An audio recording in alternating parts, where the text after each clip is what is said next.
Welcome in, everybody, to another episode of 410 Sports Talk. I'm Glenn Martin here with my co-host James Haskell. In this episode, we're going to discuss some potential free agent targets for the Baltimore Ravens at the edge position, so outside linebacker here in Baltimore. Before we do, if you could give us a subscribe and a like, keep you up to date in all the Ravens news. But Jimmy, why don't you get us started at a position that is turning out to be one of our most our positions where we have the most need at? Yeah, absolutely. So, when you take a look at just like Glenn said, our idea here is to help you guys be informed and understand who's out there as in general in the market. When you look at the list, of course, the blue chip guy on the list would be Shaq Barrett. But I don't really want to discuss him because I think that, first of all, his average would take up our entire salary cap room for this year. So Ravens fans that are out there and that want him, I would want him just as bad as you do. But I do think his value is a bit inflated based on the fact that he played well on the biggest stage. I don't know if he's worth 18 but he would be perfect. He would be perfect. Let me just tell you why he's perfect. He's a classic 3-4 outside linebacker. Yep. He drops into coverage. He rushes the passer. I mean, this guy would be like the perfect guy to put in a Wink Martindale system at outside linebacker. But at $18 million a year, which, by the way, that's not just this year. That means he's going to be paid that going forward when you got to pay guys like Lamar and Mark Andrews and a bunch of other guys. So he would be absolutely perfect, but at $18 million, it's just too expensive. You're right. And I didn't mean to. I felt like I was minimizing a little bit his abilities and his fit. He's there, right? Yeah. But he is like this. Do you at Christmas, right? When you're coming up to the top of your Christmas budget, but the person you're eating Christmas stuff for, spouse, kid, whoever it be, do you want to take out that credit card and start, putting yourself in debt a little bit when you've already allotted the certain money, or do you want to stay in budget, right? But it's the perfect gift. So you're like, and that's only for one person. Then you got to, how am I going to get the gift for this person? Right. And I then just spent all my money on this guy. Exactly. Yeah. You forget all the other people. So certainly it's definitely something that, you lick your chops and you're like, but so one of the things we want to, aside from Shaq Barrett, of course, there's a myriad of guys on the list, and we believe that the realistic possibility the Ravens goes after these guys is much more likely. And the first one I want to bring up is Carl Lawson, a guy, a familiar face we know in the division.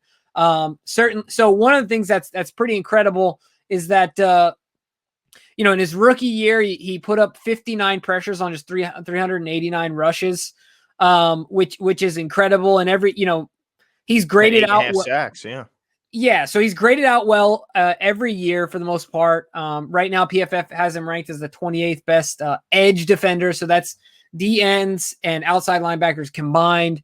I think he'd be a good fit based on the value of his contract at $13.75 a year. I think it's going to be suppressed by the market. But let me ask you this about him. Do you think the Bengals try and retain him? I know they have cap space and they're trying to build. They don't want to be a basement team anymore, right? They got their quarterback. They're in the driver's seat, right? I would assume. I'm surprised he's hit free agency because, he was a 4th-round pick, and in his rookie year, he puts up 8.5 sacks. I'm sorry. And last year, he was a pressure machine. He didn't always get home. He only ended up with 5.5 by the season end, but still a good player. He had, he's been a good player, and he's been good in both. So. And on a defense that's been on the field a lot, so he's been tired. And they've been banged up a lot. They brought in DJ Reader, he was hurt. Geno Atkins was hurt. They trade away Dunlap, and you think when they trade away Dunlap that their plans are to then turn the page to Carl Lawson. But it's not like the door's shut on them. But I'm just surprised that it's come to this. But he would still be an expensive target. If he's getting anywhere near what the valuation is $13.75 a year. I think he would be a nice fit, but I think we're going to still have to go a little bit lower down this list to find a guy that the Ravens can realistically bring in. So I'm going to talk about the next guy.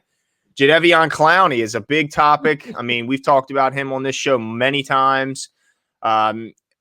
He's just such an interesting guy because as a talent, he's right up there with anybody in the league, but he's always hurt. And even when even there was a couple years where he was relatively healthy and the production just didn't live up to the talent.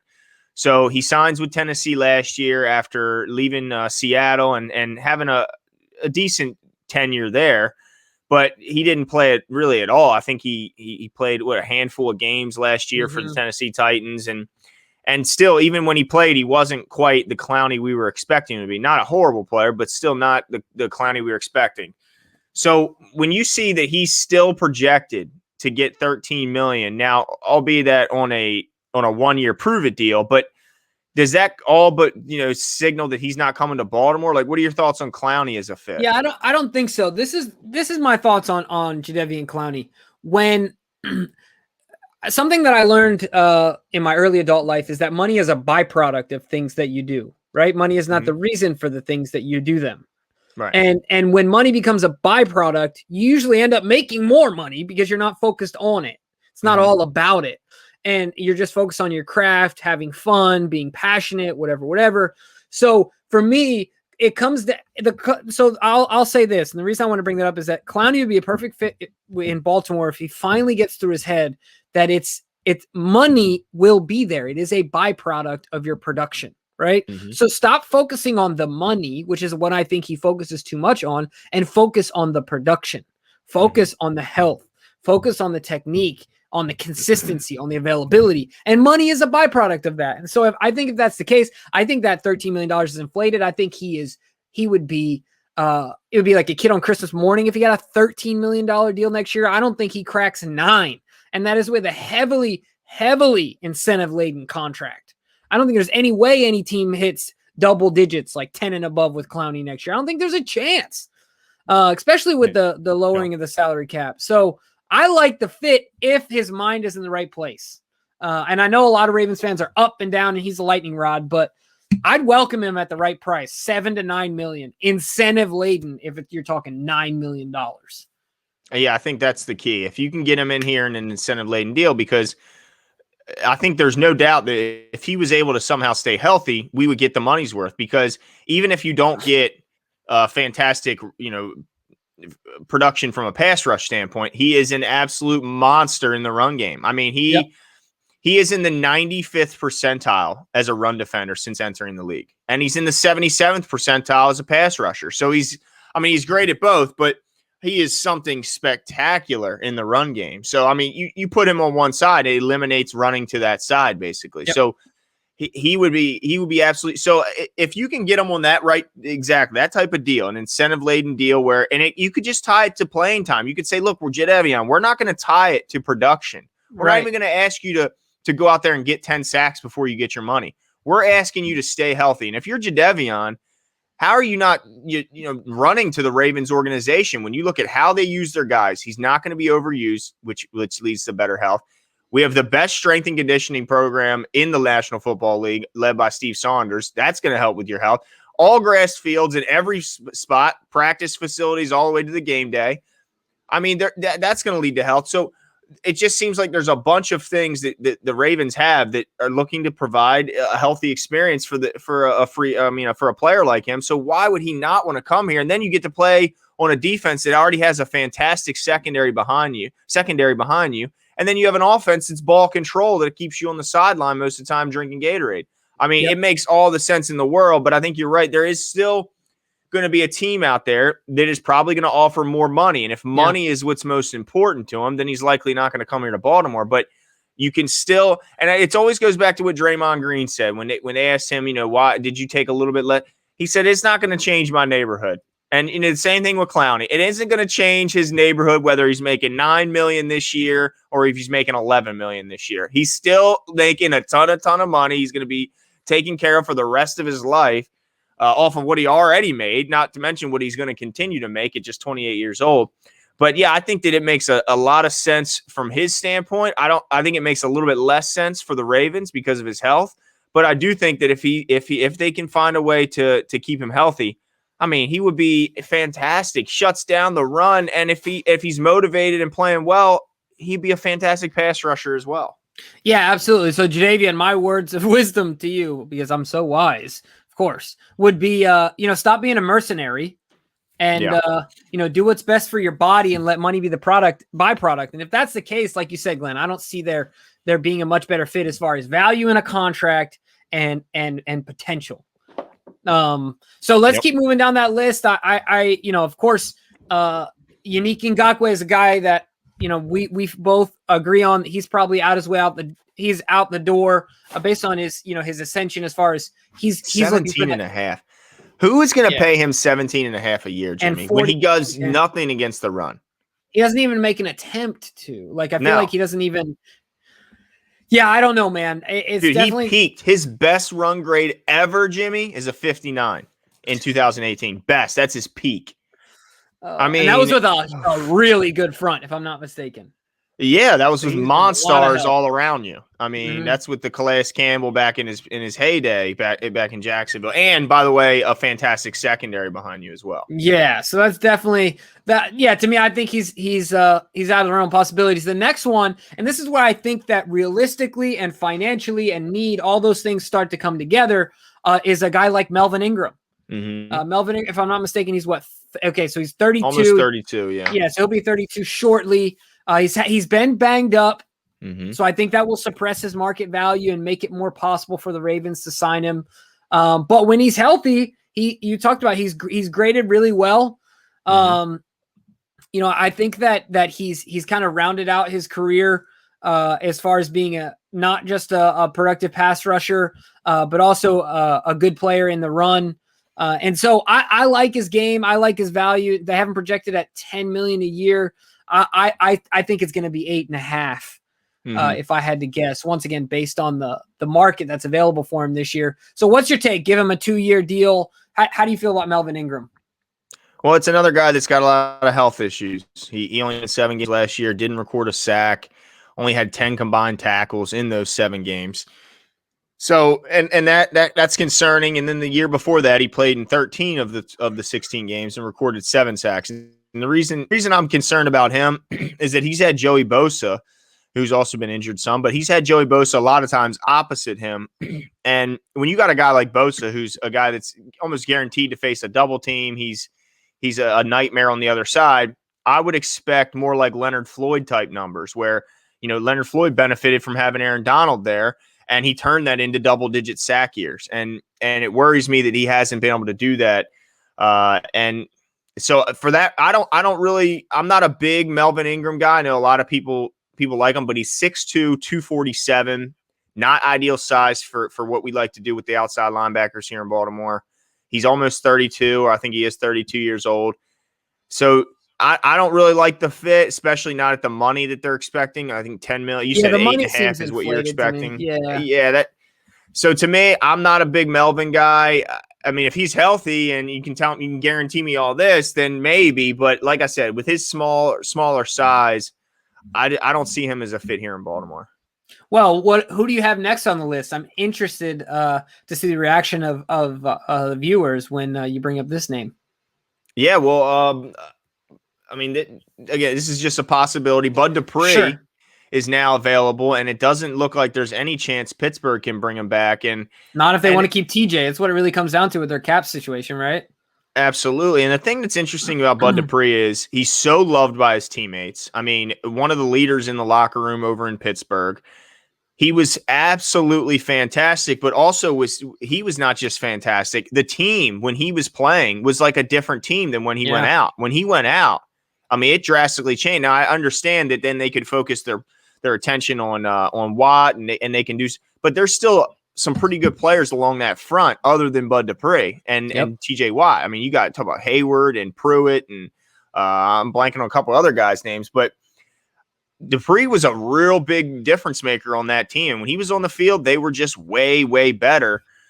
So it intrigues me. Now he's coming off an injury, and I think that's why they have a projected contract of just a 1-year deal. I think he may be forced to take that prove it deal and then hope, because if he's offered an extension, I mean a long-term deal now, it's likely to be less than he was expecting because of the injury. So if he takes a 1-year deal, knocks it out of the park, then he can turn that into that big term, that long-term deal next season and hopefully he can get a lot more money. So the guy is a monster against the pass. He was 23rd among edge rushers in 2019 and then had an even better season in 2020. But the key with him is he's not just a sack guy. He gets a lot of tackles for loss in the run game. He's a high motor guy. he can do a lot of stuff that makes you a winning team. So I'd be real excited for Bud Dupree, but ultimately I think he prices himself out of Baltimore. I think he made himself some money last year. The fact that he was a leader and they were so productive before he went out, and that they really dropped off a lot after he went out. And I believe when he went out, he was like number 2 in the league in tackles for loss. He had a bunch of sacks. And so, yeah, I think Bud Dupree would be nice, but I think he's too expensive. Yeah, so I think it's fair to say that the guys we've mentioned so far are like tier 1 guys. Some have more flyers than the other. I think the last 3 guys we mentioned, Clowney, Melvin, and Bud, of course, all have injury flyers. But I think the names of the next guys are more likely, even more likely than the names before. But I don't know if I don't know if you want to talk about Leonard Floyd before we get into these other guys, Glenn. I think that his market's going to be interesting in general because how much do you have to calculate, like you talked about, the impact of a guy like Aaron Donald and the other guys on that front and the secondary that they had, in his production. Definitely going to be interesting to see. Do you think he's a guy that aligns with the Ravens? Where do you see his market? Yeah, I think it's got to be tough because that secondary is phenomenal. The rest of the guys on the offensive or on defensive line with Aaron Donald and who's the guy that almost came here? Michael Brockers. Yeah, they got really good players on the back end, and they were the number 1, I think, overall defense in the league last year. And there's no doubt Leonard Floyd was a big part of that. He's only 28 years old, so he's relatively young. But I think he ends up being another guy that's just going to end up being too expensive. He made himself a lot of money hitting double-digit sacks, but like you mentioned, the big question is he a complimentary guy or is he the guy? And that, but here's the good thing is he's played, he's been healthy, and he's a good run defender, and he's good in coverage. So yeah, I think he would be a perfect fit. Priced out. So yeah, I guess I'll just leave it like that. I think he would be an awesome ad, but I think he's too expensive. So I'm excited to get into some names that I think get as we go further down the list. And I think we're going to finally start hitting some names that I think would be realistic from a price standpoint. And so I'm going to start with Trey Hendrickson, who we've heard his name a lot in the comment sections of our videos. He's the edge defender out of New Orleans who really took off this year. He was a relatively average player. When I look at his numbers, the beginning part of his career, mediocre at best, I think, and that's being nice. He had 2 sacks as a rookie, none as a second-year player, 4.5 in his third year, and then he explodes for 13.5 sacks last year.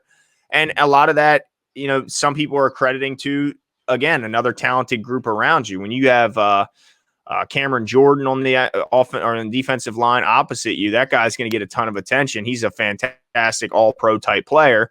So you wonder if was Hendrickson just benefiting from having great talent around. They had Marshawn Lattimore on the back end, who's a great corner. But he still had 13.5 sacks. So Jimmy, when you think about Trey Hendrickson, what's your thoughts? Yeah, it gets me excited. It definitely moves the needle. I think he would be a great fit here in the type of guy that he is, as well, as far as he seems to be. I don't follow the Saints as closely, but he seems to be a lunch pail guy. A high motor effort guy. And like you said, it seems like he's gotten better. Yeah. So I like it as well. That's my only caveat. Just like you said, is my concern is how much does he impact from the guys around, how much is his play impacted from the guys around him? But let's be honest, he's not going to be playing with slouches here either. Right. No. If assuming we got Brandon Williams on the inside with Calais Campbell, he's not going to have Cameron Jordan, but Calais Campbell will draw a lot of attention because we've seen what Calais has done to Quentin Nelson when he's left him in a one-on-one type scenario. So I think he'll have his opportunities as well. I like that fit. Yeah, I like him. I just wonder, again, it's going to come down to the price because right now they're giving him a valuation of $12 million, which with just one real productive season, I think that can be a bit of a risk, but some guys take a little bit longer to develop, and maybe he just finally hit his stride, and that this is what you can look forward to. I think he would be a nice set. I'm not sure how much you get from, I don't know if he's I don't think he's a guy that you're going to drop into coverage. So I don't really know as a fit. I think he's more of a 4-3 fit than a 3-4, which is what we run in Baltimore. So for that reason, I think I would have to pass on him because of the price and the fit. But I think he's a good player. But I think there's some other guys further down the list that are a better fit for this team. Yeah, let's get to your guy that's got you all excited. I think he's another one that price-wise, while he's not an exact schematic fit, price-wise, I think he's good. And that's Hassan Reddick, who his per year, and this is pretty crazy that his per annum price is $3.5 million less than Trey Hendrickson. Hassan Reddick is projected to make $8.5 million per year, and he's projected to take a 1-year deal. Now, he's had most recent success, and in fact, I think part of the reason is because the year before that, he graded at a 40 in overall rating as far as an edge defender, and he was the 86th ranked edge defender in 2019. And of course, this year he jumped up to being the 25th ranked and posted his highest grade. But, like you've said, he's not the typical size. He doesn't play in the typical system. But the money is good, right? Like, it's intriguing for sure. What you still as high on him as you have been maybe in the past 6 weeks or so as we've been kind of analyzing the free agency market? Well, I think he would just be good. Here's a couple. Well, let me start with why he's not ideal and why I think he's getting these valuations. He's only 6'1", 235, Jimmy. I mean, that's the size of Gus Edwards. That's like Elvis Dumervil, right? Like, I feel like that's how Elvis was. Really undersized. Yeah, exactly. But yeah, Dumervil had the crazy production. But yeah. But Hassan Reddick is the size of Gus Edwards. I mean, that's not very big when you're talking about an edge defender. But he's insanely athletic. He is so fast. He's 26 years old, so he's a young guy. He exploded with 12.5 sacks last year. And I think that the reason I would be encouraged to bring a guy like him in is just $8 million a year, and a guy that can show you he can get to the passer. I think if you basically you look at him and Pernell McPhee as like one guy. Pernell McPhee will handle the pass or the running down, so handle all the dirty work. And then when it's a passing situation, you're talking 3rd and long, you let Hassan Reddick come in and do what he does best, and that's go after the quarterback. I mean, he's crazy. I have no doubt that he could drop into coverage with his athleticism, which is what you're asked to do here in Baltimore a lot. I think he could at least check off 2 boxes. He can pass rush. He can drop into coverage. Is he good against the run? No, he's not going to be good against the run. There's just no way. At that size, it would take, unless he gets some incredible coaching and development here in Baltimore that he hasn't been getting in Arizona, which is highly likely.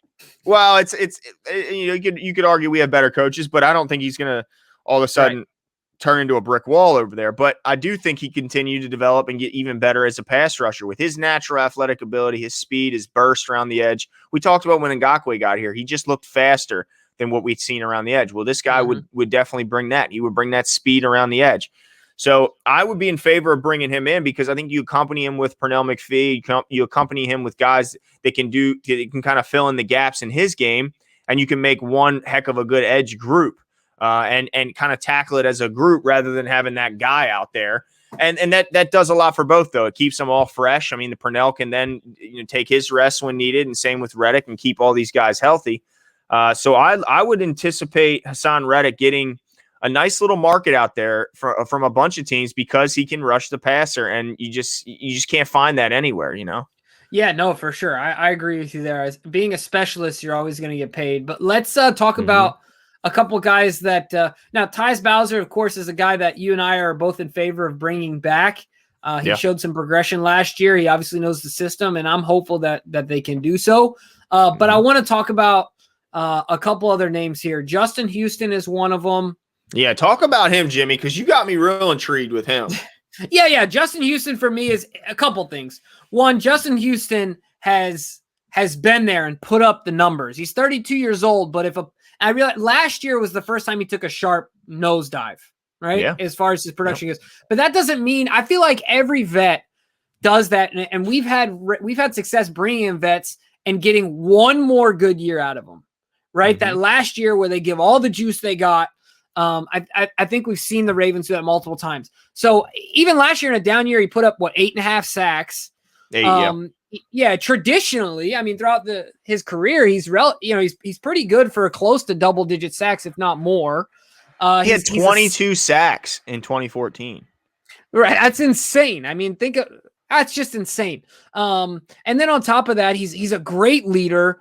He's a great guy. And I think if I'm him, just like you talk about the strength and conditioning, but not only that, playing in a defense where Wink can manage your snaps, and that you're at a time in your career, not saying that the Colts weren't an inspiring team, but where you're playing for a young, up and coming offense that, like you said, is ball control. And you get, I think in spots, he can really go out there and flash. I just don't think there's too many guys that are as athletic as him walking around.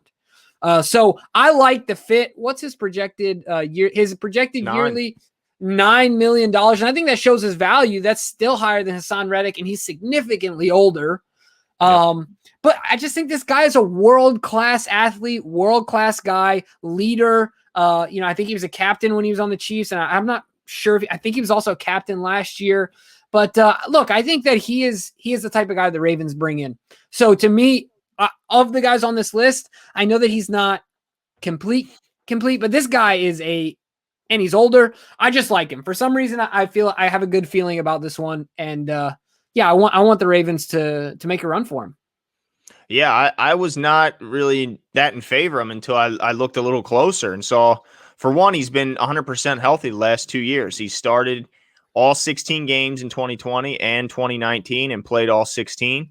He had 8 sacks last year. He had 11 sacks the year before, where he was really, really good. I mean, this guy, so it's not like he, I know I brought up his 2014 sack totals in 22, but it's not like that's the last time he was good. I mean, this guy's been good. And even on a down year, he had 8 sacks. I mean, I think that's more than Judon's ever had, right? Yeah. As far as I think 7.5 or something was his most. So, I mean, on a down year, he had 8. So imagine you put him in Baltimore.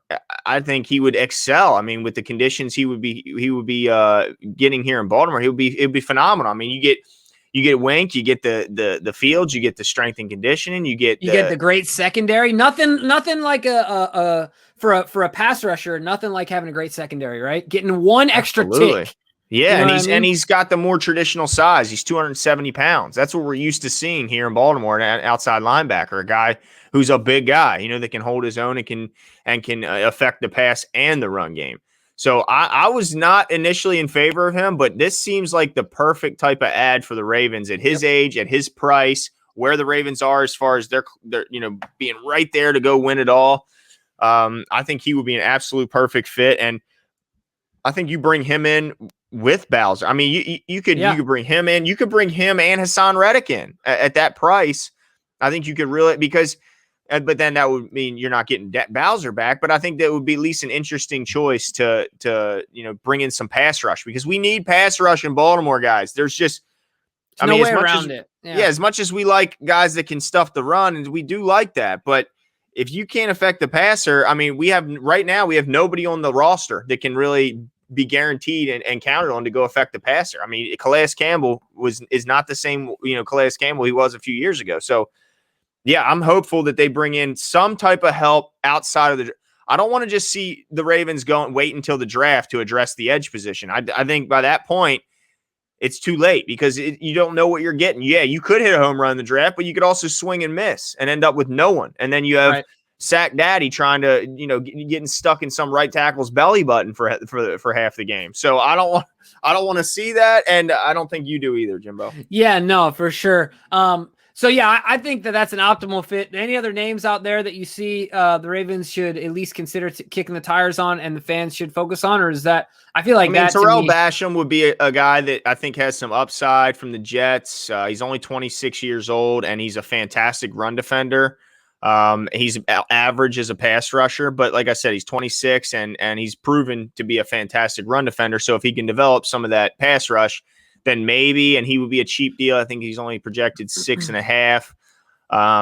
There's not a ton of names outside after that. I mean, if you look around, the cupboard starts getting a little bare, right? Yeah, it's slim pickings. And I know that Wink can do his magic by drawing up all these crazy blitz packages and this and that, but at some point you need talent on the edge.